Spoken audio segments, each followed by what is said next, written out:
So, hello and welcome back to Steven's Forwards, and today I wanted to have a little bit of a conversation about the SL, because I've sort of clocked something about this car. Whenever I'm out and about and whenever I'm going to shows and events, there's something that I've sort of picked up on, and it's happened to be a few distinct occasions where this happened to me now. So, if you're new to the channel, this car is a 1985 Mercedes R107 380 SL. A little bit of a mouthful there. Now, obviously, this car, I'm not too sure whether it was manufactured in 1985, but it was certainly registered in the UK, registered in central London, because it has UU at the end of the number plate.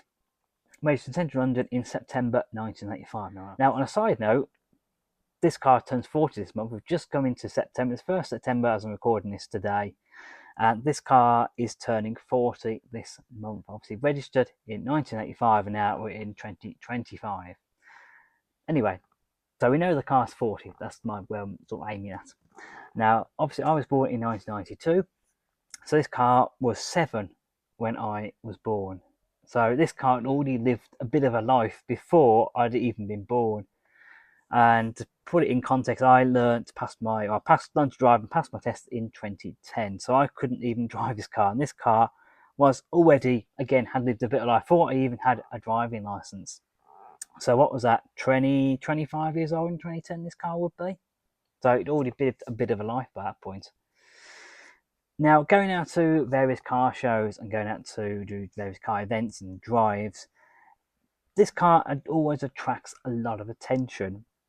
But I do wonder whether it's split, because if I'm driving around this car, people clock this car, people look at it, people wave at me in this car. People that are walking past look behind them. They do that old, sort of look behind them to see and look at the cars I drive past.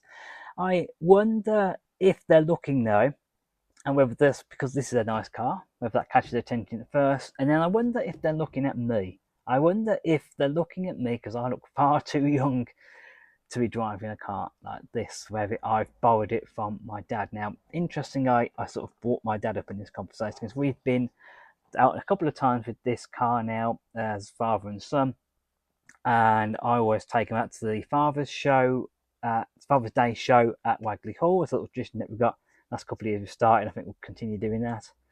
And it's funny because whenever we go there, people start talking to my dad about this car. We'll be like sat at the back in our chairs, just having a drink of tea or whatever, and people start talking to my dad about this car. And it was interesting this year, we had a bloke who just continues talking about my dad, even though my dad clearly said, this isn't my car, this is Stephen's car, my son's car. And still one bloke who still continues talking about my dad, talk to my dad about this car. He couldn't quite accept the fact that this actually wasn't anything to do with my dad. He'd just come out for a nice jolly and a nice sunny day and come to the Father's Day show. Yeah, he couldn't quite accept that. Lots of other people then will start talking to me, so they'll start talking to my dad, and then my dad will say, it actually isn't anything to do with me, this is mine. So Stephen's car, nothing to do with me, and they'll have a chat with me then about the car, because I've been a little bit more knowledgeable about this particular car than my dad is, for example. It also happened to me recently at the Morgan meet. I was talking to my friend Colin, who I've known for quite a few years, and we always seem to go to sort of similar car shows, and he's quite regular at Shelsley. So we were down at, Morgan it was, the Morgan factory down at Malvern, and I've known Colin since I had a Bath, and that was like 10 odd years ago, since I bought that. So he wanted the car, look at the car, because he's never actually seen the car. Every show we've sort of met at, I've never been in this car for one reason or the other, and he's never actually seen it. And bear in mind, I'd only for about 2 years, and he really wants to have a good look around it. So I was down in this car, and again, I was having a chat with him next to the car. He saw me driving, we had a quick chat, and he wanted to look around the car while I was there with him. And again, another gentleman started talking to him, because the gentleman had owned an SL, which is a separate story in itself. He did tell a story of how he owned an SL for 4 days, but we won't go into that today. And yeah, he wanted to know a bit more about it. And again, he started talking to Colin, and Colin had to say to him, no, this isn't my car. The theme here, isn't there? This isn't my car. This is Stephen's car. This isn't my friend's car. And really, it surprises me. Some people want to look a bit, look a bit surprised. Some people are, all right, then fair enough. But it's funny how people don't think I'm the owner of this car. I actually don't look old enough. Now, I don't know what a standard 33-year-old looks like. Do I look older than 33? Do I look younger than 33? Please say I look younger. Please don't say I look 43 or something like that. It'd be particularly cool. But yes, I don't think people quite expect me to own this type of car. Now, I am very lucky to own this car. I feel like I've achieved my dream at quite a young age. As some people might not necessarily achieve their dream car. I've always fancied one of these sort of classic Benz as a sort of dream car. But what I will say is that I bought a particularly cheap SL, and I've had to pump a lot of money into it. Pretty much had to double my investment from the initial purchase price to give you an idea of how much money I've put into this car. There are still things I want to do, but I have other bills, I have other cars, other things I want to do with my life, and I can't pump every single penny into this car. There are stuff that I still want to do, but I feel like I've got to a point now I can use the car, I can enjoy the car, it's running well, and let's just use and enjoy it. I'm fortunate to have a big pot of money I'm sat on. I can just spend loads of money doing full restoration to various cars that I own. So I'm very grateful I own this car. I'm very lucky to own this car. It's out of all the cars I own, it's the biggest pain in the backside, this car. It's caused me no end of trouble, no end of problems. But I absolutely love it. And this is ultimately my favourite car to own and to drive. And it'll probably be a separate video. I'll do more about the pros and cons of each car and talk about why this is my favourite. But it was always a dream car. I'm so lucky that I've been able to achieve that dream. This is also the other point now. This car is probably worth somewhere between 20 to 25,000. So in the wide world of SLs, where you can buy an SL as a real project shell car for a few £1,000, or you can buy a Concours example with really low mileage, probably a very late car, an 88 or 89 car, for well over six figures. It's certainly here in the UK anyway.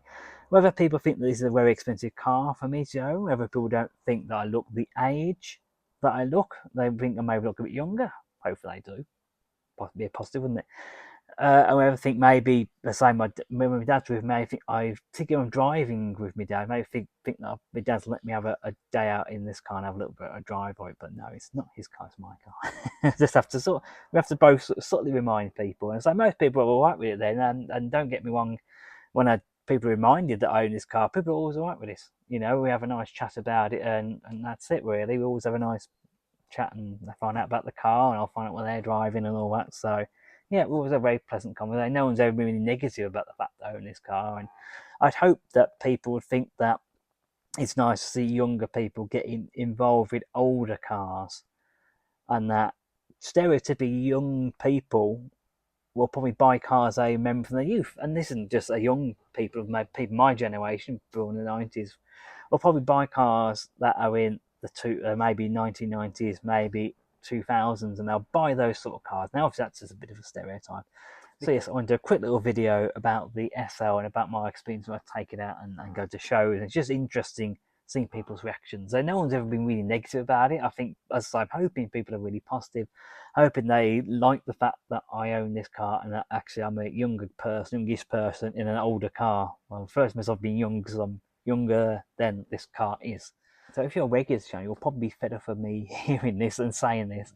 But this year, I'm trying to get to 1,000 subscribers. That is my big goal for this year. Now, we're doing really well on that target. And as I've said before, I've said about months ago, we'll probably get there around September time. And currently, we're at the 1st September. And as of this morning, my subscriber count is 993. So a big thank you for everyone that has always subscribed to the channel and everyone that's taken the time to click that button. So if I could just get 7 more people, though.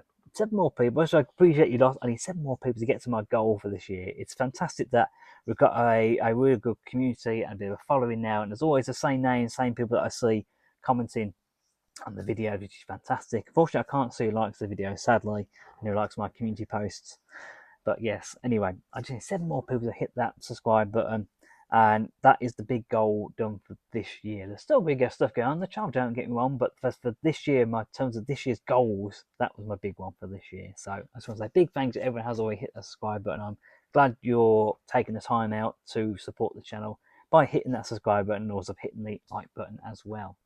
So thank you very much for watching this episode of Scenes Forwards. Let me know your thoughts in the comments below, as ever. I'll try and get back to you about them.